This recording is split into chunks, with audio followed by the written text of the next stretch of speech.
Welcome to the Folktale Project. This is Dan Schulz. Today we have our first story from the Brothers Grimm, and it's one that, well, this is the kind of story that makes me wish I had brothers. I don't, and quite frankly, once I'm done with the story, I don't wish for it either, but still, there's something about the bond of brotherhood in the crystal ball that really makes you feel like, you know what, wouldn't be so bad. This is The Crystal Ball. There was once an enchantress who had 3 sons who loved each other as brothers, but the old woman did not trust them, and thought they wanted to steal her power from her. So she changed the eldest into an eagle, which was forced to dwell in the Rocky Mountains, and was often seen sweeping in great circles in the sky. The second she changed into a whale, which lived in the deep sea, and all that was seen of it was that it sometimes spouted up a great jet of water in the air. Each of them only bore his human form for 2 hours daily. The third son, who was afraid she might change him into a raging wild beast, a bear perhaps, or a wolf, went secretly away. He had heard that a king's daughter who was bewitched was imprisoned in the castle of the Golden Sun, and was waiting for deliverance. Those, however, who tried to free her risked their lives. 23 youths had already died a miserable death, and now only one other might make the attempt, after which no more must come. And as his heart was without fear, he caught at the idea of seeking out the castle of the Golden Sun. He had already traveled about for a long time without being able to find it, when he came, by chance, into a great forest and did not know the way out of it. All at once he saw in the distance 2 giants, who made a sign to him with their hands, and when he came to them they said, "We are quarreling about a cap, and which of us it is to belong to. And, as we are equally strong, neither of us can get the better of the other. The small men are cleverer than we are, so we will leave the decision to thee." "How can you dispute about an old cap?" said the youth. "Thou dost not know what properties it has. It is a wishing cap. Whosoever puts it on can wish himself away wherever he likes, and in an instant he will be there." "Give me the cap," said the youth. "I will go a short distance off, and when I call you, you must run a race, and the cap shall belong to the one who gets me first." He put it on and went away, and thought of the king's daughter, forgot the giants, and walked continually onward. At length he sighed from the very bottom of his heart and cried, "Ah, but if I were at the castle of the Golden Sun!" And hardly had the words passed his lips than he was standing on a high mountain before the gate of the castle. He entered, and went through all the rooms until at last he found the king's daughter. But how shocked he was when he saw her! She had an ashen gray face full of wrinkles, blear eyes, and red hair. "Are you the king's daughter, whose beauty the whole world praises?" cried he. "Ah," she answered, "this is not my form.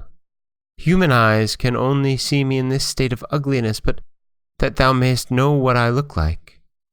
Look in the mirror. It does not let itself be misled. It will show thee my image as it is in truth." She gave him the mirror in his hand, and he saw therein the likeness of the most beautiful maiden on earth, and saw, too, how the tears were rolling down her cheeks with grief. Then said he, "How canst thou be set free? I fear no danger." She said, "He who gets the crystal ball, and holds it before the enchanter, will destroy his power with it, and I shall resume my true shape. Ah," she added, So many have already gone to meet death for this, and thou art so young.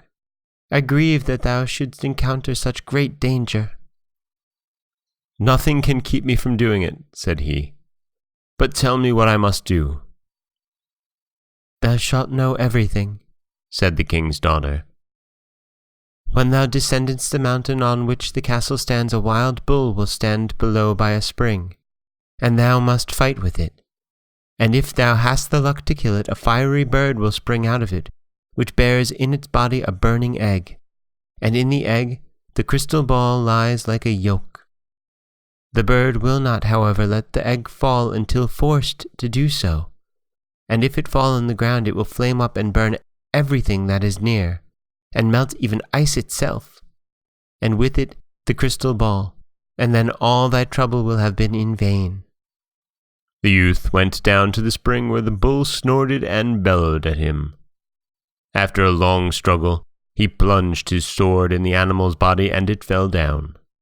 Instantly, a fiery bird arose from it and was about to fly away, but the young man's brother, the eagle, who was passing between the clouds, swooped down, hunted it away to the sea, and struck it with his beak until, in its extremity, it let the egg fall.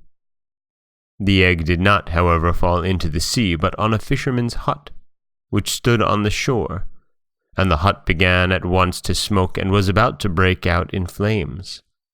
Then arose in the sea waves as high as a house. They streamed over the hut and subdued the fire.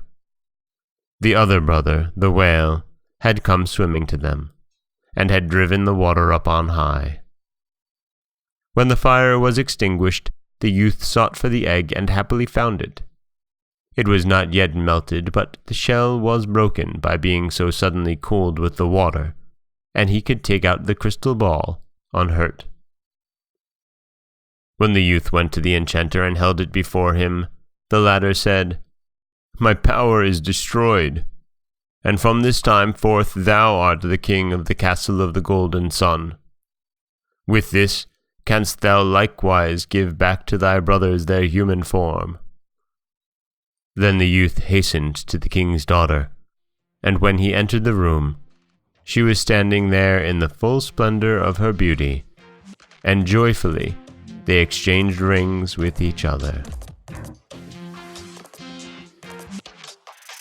And that is the Brothers Grimm tale of the crystal ball. You see, sometimes it seems like it would be a great idea to have some brothers, although I will point out, even in the end of this story of love and brotherly love and assistance, the youngest brother doesn't actually go and help his two elder brothers. He's just given the opportunity to. One doesn't know if he really does change his eldest brother back from an eagle and his second back from a whale. This is Dan Scholes for the Folktale Project. Don't forget that you can subscribe to the podcast on Apple Podcasts, Stitcher, Google Play, Overcast, anywhere you like to get your podcasts. You can follow us on Twitter at Folktale Project. You can find us on Auto Radio, TuneIn Radio, iHeartRadio, Spotify, anywhere you like to listen. And you can always head over to folktaleproject.com, where you'll find a new story waiting for you every Monday, Wednesday, and Friday. As always, thank you so much for listening.